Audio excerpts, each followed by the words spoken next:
अगर वो वापस आया तो इट मीन्स कि वो मुझे मिस कर रहा है, या फिर मैं ही उसके लिए सही लड़की हूँ। तुम्हारा राज राज ही रहेगा। वो ज़करियास ने तुम्हारे साथ ऐसा किया? क्या लगता है अंकल लुइस को पता होगा कि उसने घर खाली कर दिया? अच्छा ये कि उसे लगता है कि अल्बर्टो का उस लड़की से ब्रेकअप हो गया है, और होना भी यही चाहिए, वरना वो लॉरेंजा वापस आ जाएगा और अपने बेटे को जायदाद से आग कर देगा। जब तुम उनसे मिलने आओगी तो वो अपनी शर्मिंदगी का इजहार करेंगी और तुमसे माफी मांगेंगी।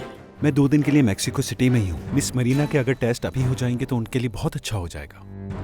वो टेस्ट मरीना की सर्जरी के लिए है ना? हमारे बच्चों ने शादी करके ये मसला हल कर दिया है, और अब मुझे लगता है इस शादी के बाद मिस्टर लुइस और प्रुडेंशिया को मरीना को अपनाना होगा। हमसे गलती हुई है, मरीना अब भी साथ है अल्बर्टो के। बाल तो महरो, उन्होंने ज़करियास को मारने के लिए भेजा था मुझे। क्या? मेरी मासूम बच्ची की उम्मीदें बढ़ चुकी थी कि वो अल्बर्टो की दुल्हन बनकर एक दिन इस घर में आएगी। कैसे